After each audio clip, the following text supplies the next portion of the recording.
boys and girls. This is Optimus Prime.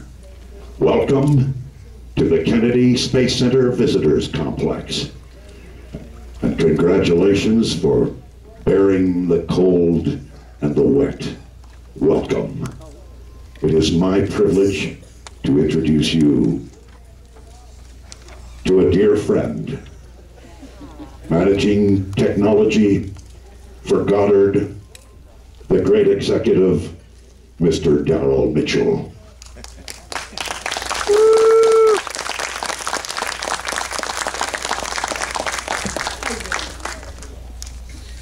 Good morning, everybody. Thanks for hanging in there with this beautiful Florida weather and a change of venue. We really appreciate you coming out. He's up there. As Optimus just said, my name is Darrell Mitchell. I'm from the Goddard Space Flight Center.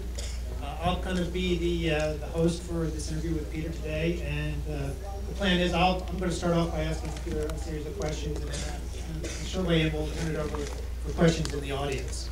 So I know you're all here to see the man himself, so it's my great pleasure to introduce a man whose 40-year career is, he's got a resume that I would probably take the entire hour to read off to you. Amazing array of voices. Certainly, two of his most famous are Eeyore from Winnie the Pooh, and the one I think you all know for sure is Mr. Optimus Prime. So, the man who's part of probably the hottest movie out this summer, that you won't actually get to see his face on the screen, but you will today, and my good friend, Mr. Peter Cullen.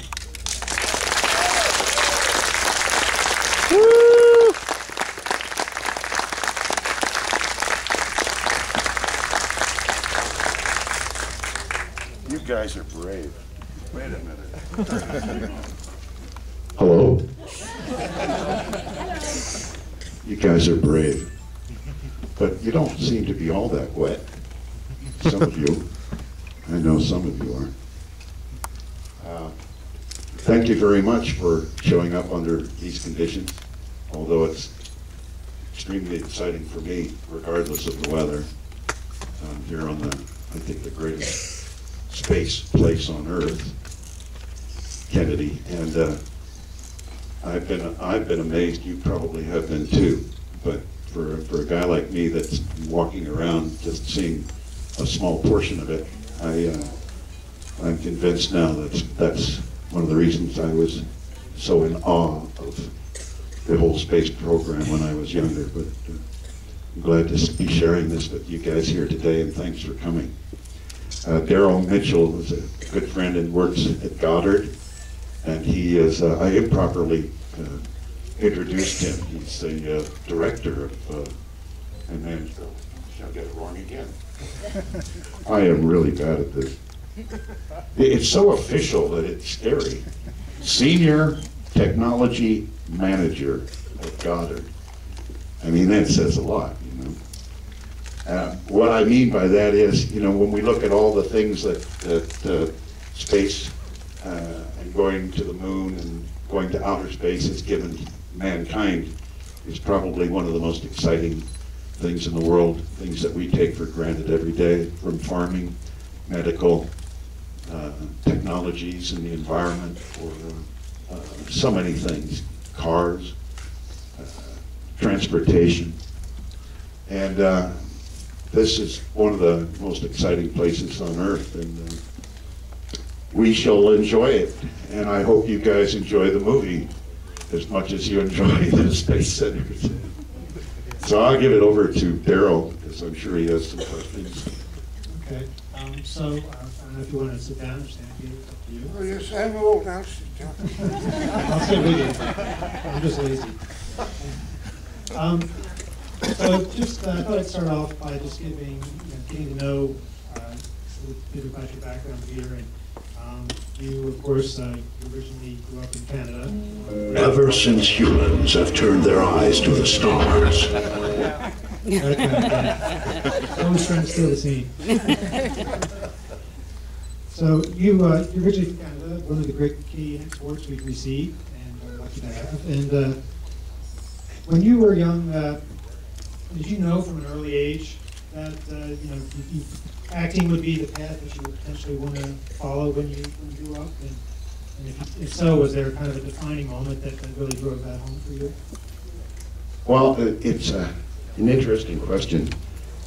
I always wanted to, I always, as a kid I can remember, I always liked to make people laugh. I was a very energetic, happy kid. And that was interrupted a couple of times a week with severe migraine headaches when I was a young kid. And so I really appreciated, you know, when my head didn't hurt those times, and I found a lot of satisfaction in making other people happy and laugh. And I got to be pretty good while working on a farm and impersonating animals.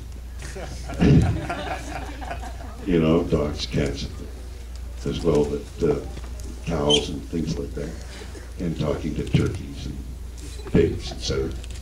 And it was a joy just to be alive.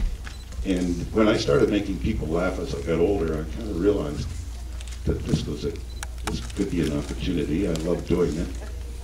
And my dad and mom said, you know, do the things in life that make you happy and stick with it, and you'll do well.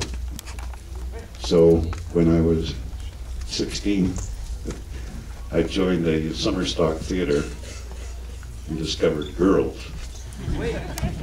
And I said, I think I want to be an actor. So that's how that happened. I think a lot of, especially the kids in here, and probably quite a few of the adults would say that one of the great things about Optimus Prime, his character, is the fantastic role model he is for kids. When you were growing up, obviously there was not an Optimus Prime quite yet. Who were kind of your role models of yours when you were growing up? Well, my family,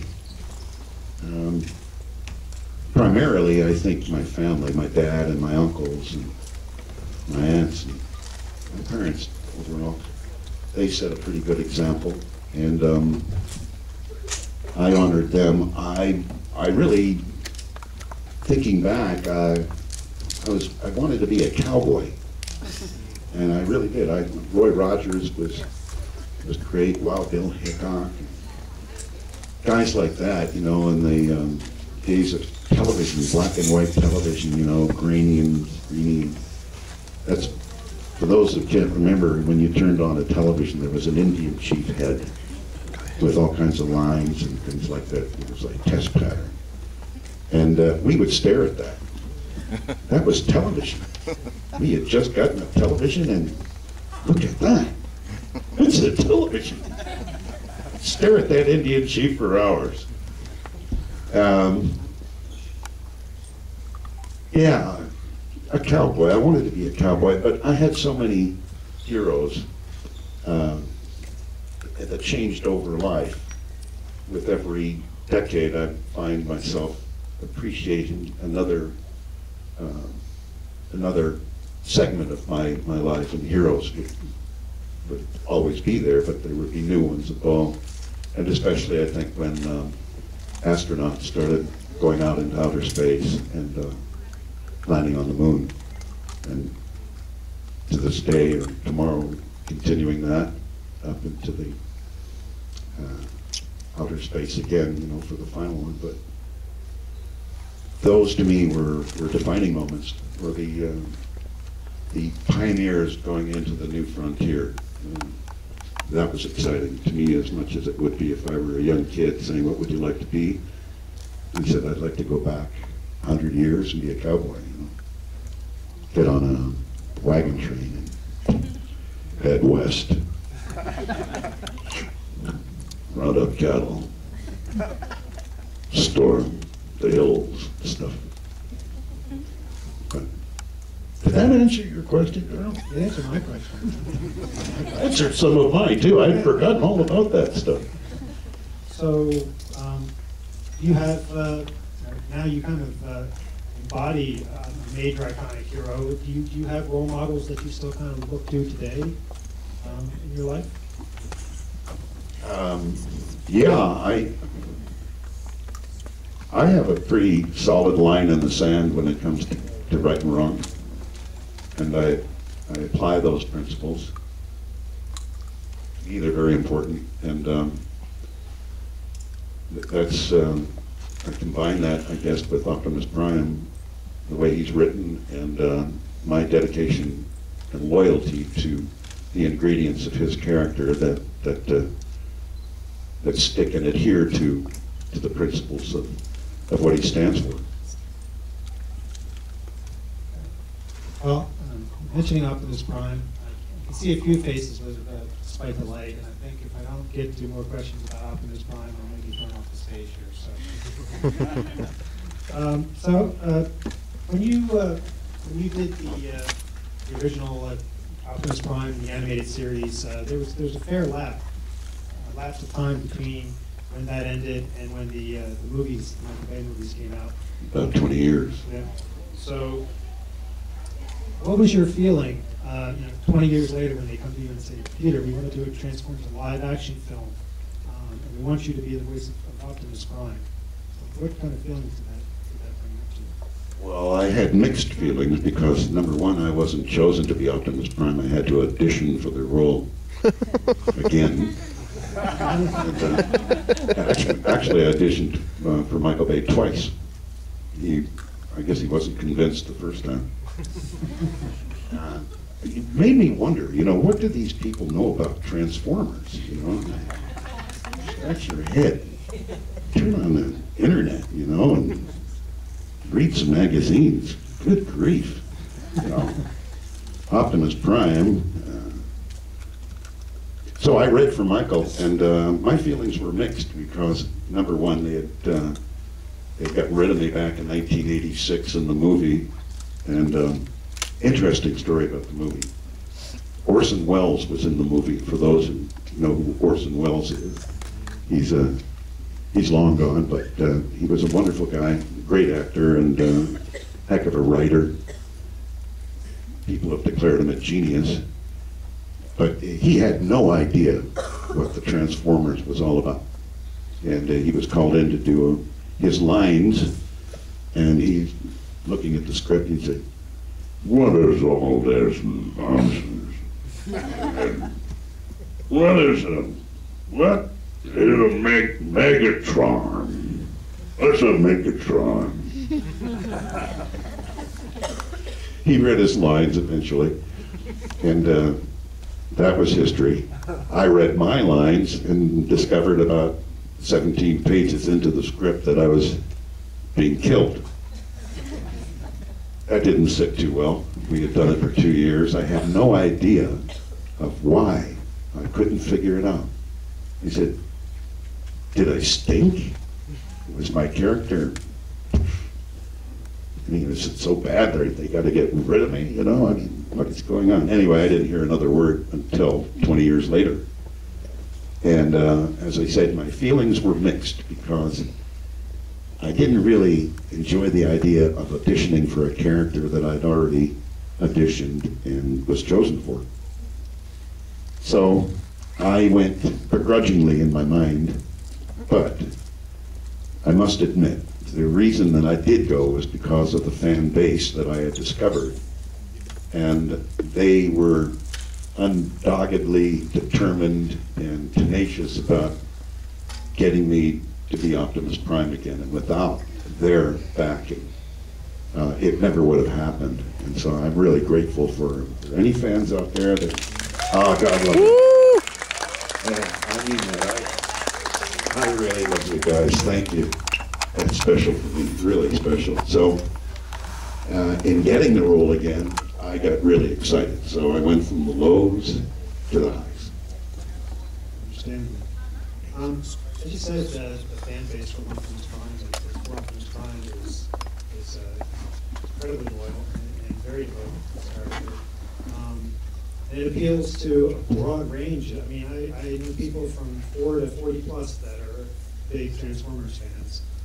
What do you think it is about Optimus Prime that people so identify with? What aspects of Optimus Prime's character do you think it is that makes him so appealing? Other than he's a big Yeah. nobody you don't want to mess with. I think that's a personal question for me.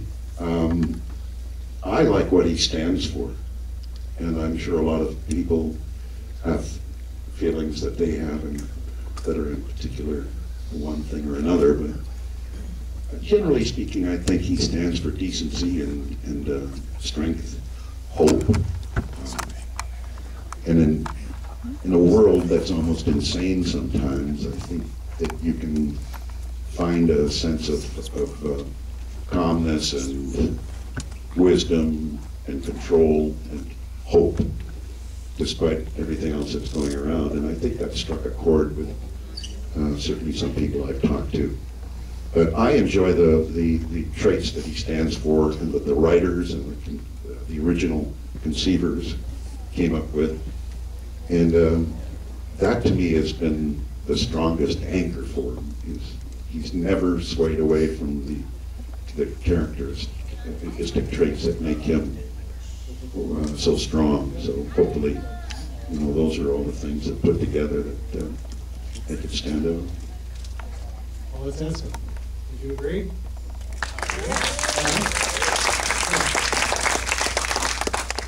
So when it came time to do the movies, when you do these CGI type of movies, there's a lot of intense resources and planning that has to go into this, and things could very easily become kind of rigid. What kind of latitude, or if any, did you have when you were voicing Optimus for the movies? Did you have the ability to improvise or to suggest alternate lines? How did that work? When we did the series, we were always confined to the line the way it was written. And because it was easier for the animators to have a basic script, and you very rarely got away from the script. That's just to speed the process up, because on a series you had a show every week. But in the movie, there was an opportunity to sway away from the script a little bit, because a lot of the animation hadn't been really done or totally conceived. So over a period of a year, you would go in and redo a line, or change a line, or add more emotion to a line, or take some emotion away from a line. So there was a little more freedom in doing the films, but generally speaking, the ad-libbing process happened very rarely.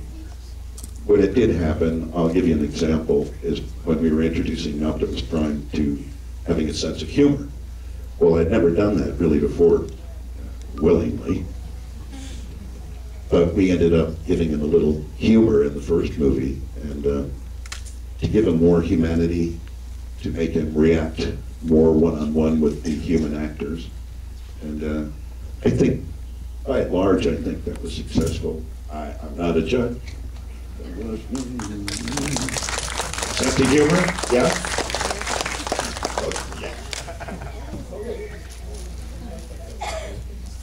So, Optimus Prime does a one-night, a stand-up at the improvisation. Boy. Can't see you all out there. OP here. I think we got a new series to start.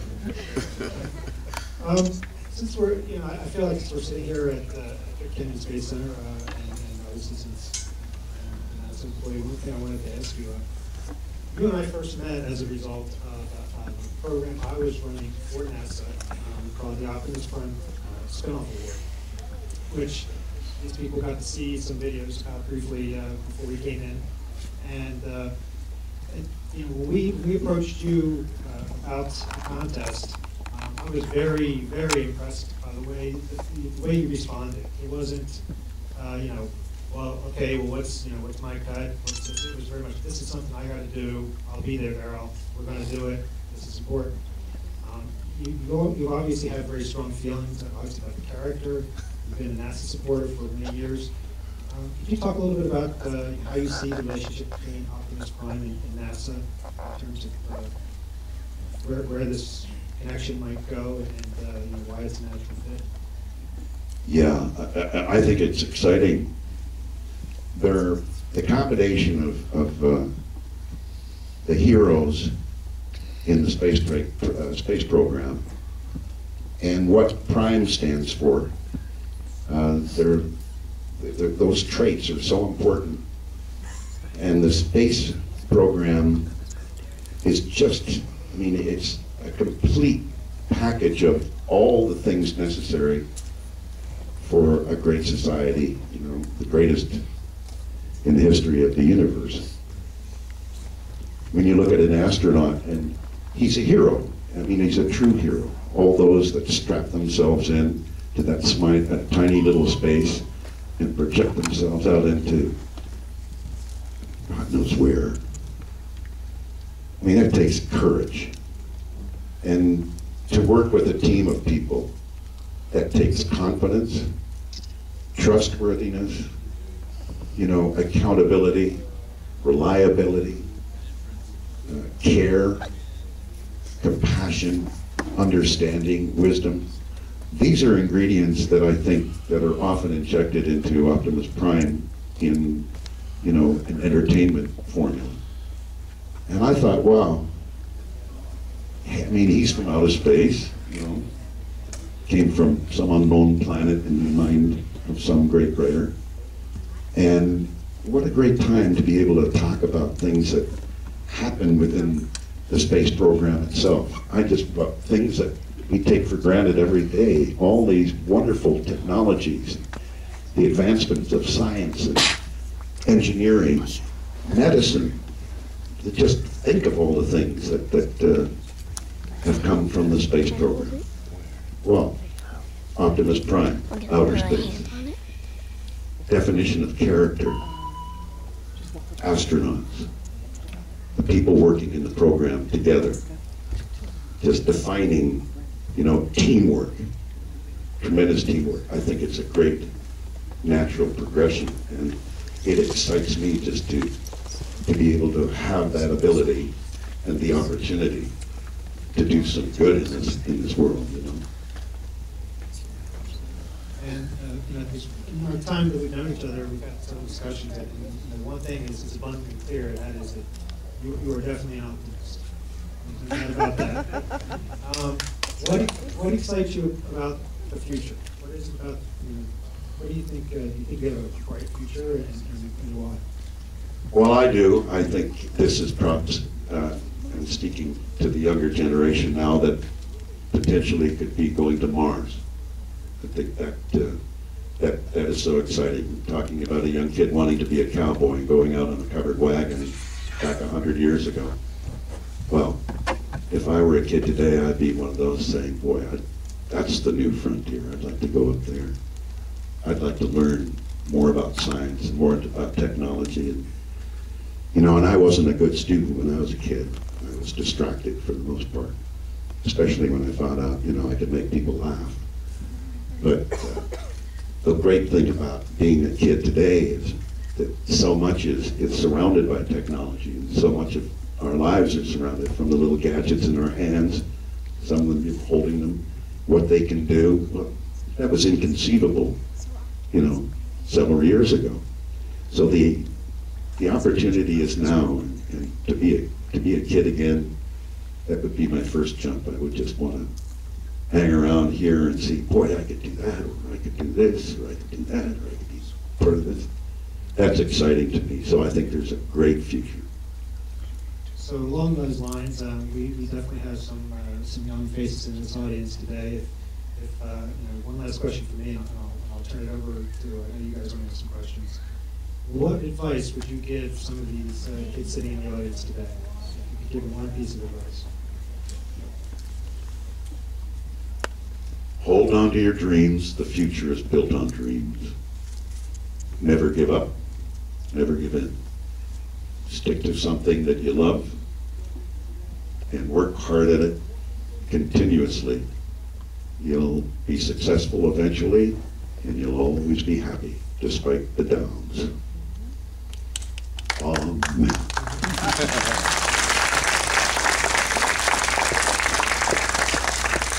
Okay, you guys have been incredibly patient. I'm could open it up if anyone has questions. Raise your hand. Brent is coming around with a microphone, and he'll pass it to you. Oh, you are out there. All I can see is a light. I can't feel like I died or something.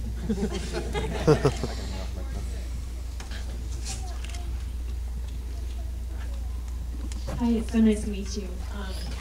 When I think of Optimus Prime's voice, I think of God because it's so strong, but yet it's loving. You'll do it. What inspiration did you pull to create his voice?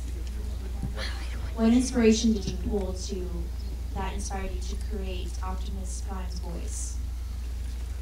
My brother was a captain in the Marine Corps, fought in Vietnam, and he was a Bronze Star recipient, Purple Hearts.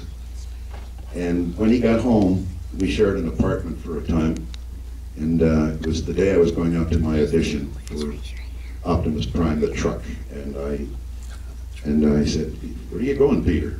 I said, "Larry, I'm going to go and be a truck." Well, good. He's a hero truck.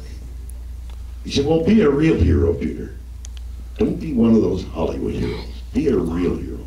And remember, you can be strong enough to be gentle." And I said, "Wow. Yeah, no screaming, no yelling, and none of that Hollywood stuff." So I went to the audition, and the first words that I read just rang of Larry and the sound of his voice. We have similar timbre, but I could just see that Marine, saying goodbye to me at the door and saying, "Be strong enough to be gentle, Peter. Be a real hero." Whoa. And when I read the lines, he popped out, Optimus Prime was born.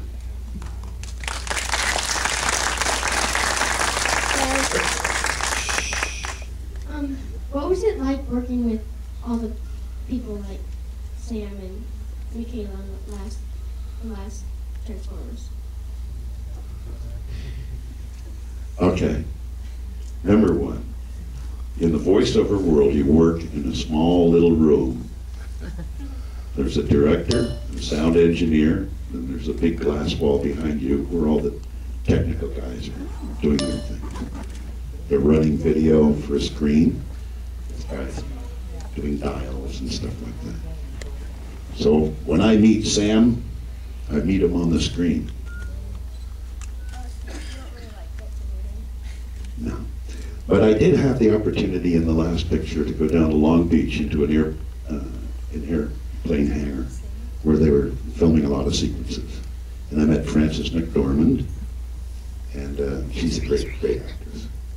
And I met Josh, Tyrese, and I really wanted to be on camera acting again because they looked like they were having so much fun. But I wouldn't give up my side of it for anything. I really enjoyed it. But it was really fun meeting them. I enjoyed them. They're nice people.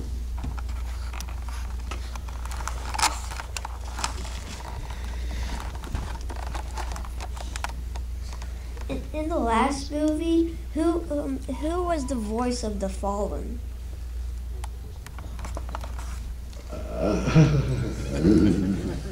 Let's see. I don't know. That's a good question, though, Ethan. I have no idea. Say I thanks. really don't. Say thanks. I'm sorry. Oh, gee whiz. Who's the Fallen? What Oh, about boy. What about Megatron? Hugo Weaving. Just ask him to do it for a while. Hugo Weaving was Megatron. Oh, Oh, cool. Is that the Fallen? See? I bet you there's people in here that could tell. I bet you half of you people in here probably know the history of Cybertron. So no more technical questions about the Transformer. How you doing today, Peter? Glad to have you in Florida. Thank you. Kind of going with your question too. I was one of those '80s kids who grew up watching Transformers, and I just gotta say that Transformers is what got me interested in science, engineering, robotics, and got my engineering degree. And I'm actually engineer on the space shuttle as of right now. So, you know, you're very good at that. Thank you. That But, means a lot. I guess the question I have for you is, there's a scene with Buzz Aldrin in this movie, and I was just wondering if you could, you know, did you actually maybe hope to try to get to meet him, or do you have any thoughts about, you know, what was going into that scene when you're actually kind of complimenting one of your heroes from that time? Yeah, I had both feelings. I really wanted to work with him. I looked forward to it. I was really excited to, but I ended up Check my bag. with another actor. Buzz wasn't there that day. He was supposed to be there that day. But I did do the scene with Frances McDormand, and that was sensational. I hope that answered your question. And thank you very much for saying that's great. See, little things like that have affected my life. And as I've been quoted giving a Ronald Reagan quote about Marines, you know, saying, you know, some people in the world wonder if their life made a difference, you know. A Marine doesn't have to worry about that. So, knowing that I can have a connection through my brother and do something good, that means the whole world to me. Thank you. Hi, Peter. It's lovely seeing you again. I'm glad you look so much better than last time I saw you at BotCon 2 years ago. Thank you. I had an operation. Well, they told us you'd like fallen off a horse or something. Had to give me a new hip. Yeah. My question is what's your feelings in the change between the cartoon version of Optimus Prime and the movie version, which seems a little more violent to me? What's your opinion on that? Well, I certainly agree with you. I think the franchise, with Paramount Pictures and Michael Bay, they've taken, you know, action and to a whole new dimension. That is what sells, I guess. We're doing a new series on the Hub Network called Transformers Prime, and it's considerably less. It's more in the genre of the old series, and much more of a message. And I think it's a great show. I really do, and we're getting, from what I understand, a pretty darn good response. But things change, you know. The movies will always be action adventure because that's what really people want, you know, that go to it. That they have the technology, like going to a live concert, I guess, you know. Not that I go to a live concert. But not all those speakers and the visual experience and the 3D now. I guess you just have to whack out as much, you know, explosions and stuff like that as you can, you know, to get the guy's dollar. Give him his dollar's worth.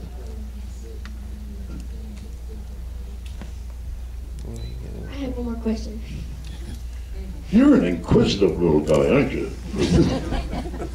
I was wondering when, I probably should know this, but I don't. When the Optimus Prime, is he computer generated or not? Because I can't tell the difference. Well, you know, before you were born, they were, you know, sketching them, you know, using cells. Right. And today they use computers. Yeah, DreamWorks. And did you see Avatar? I did.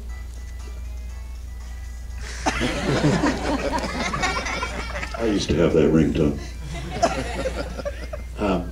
Yeah, so a lot of it is, you can't, don't lock me down on this because this is going to be technical and I have no expertise in the technology department with that. But digital animation, DreamWorks, computers, very smart people, That's cool, but very it's just a bright, smart people, and imaginative people, and tremendously talented people that put all that stuff together. I will say this, though, because somebody told me. Optimus Prime was very, very expensive to do. And one of the animators told me he has 10,000 moving parts that they have to configure in a computer, and it moves around. There's all this high technical stuff. Well, he really is a robot. He's not a computer generated. Oh, no. No, he's real. He's gonna come up behind that stage. No, it's not tall enough. Gotta be 45 feet high. The truck is real. There you go. Yes.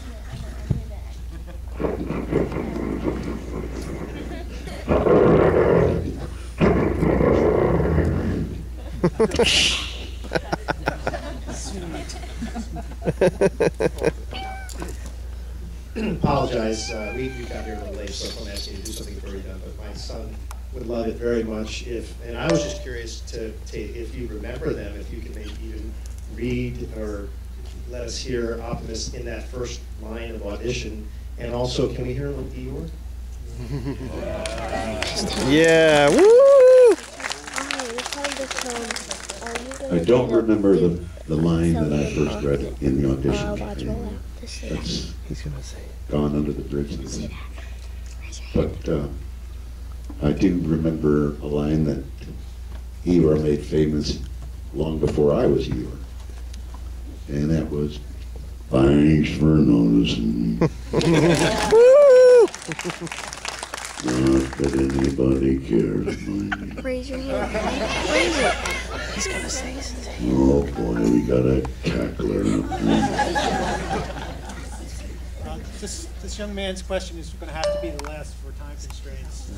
So Will you sign off Transformers? She's not gonna tell him. Will you put your autograph on the Transformers? You bet.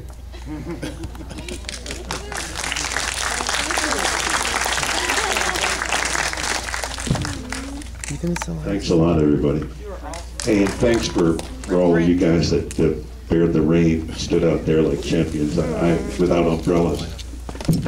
Until you found out I was going to come inside. Duh. It's cloudy, it's going to rain. Hey, can you tell us what you say? You're the best. Are you gonna say Autobots roll out? everybody can, we have a round of applause for him. Great actor, great man, great star. And keep in mind, Peter will be at the 2 o'clock showing today.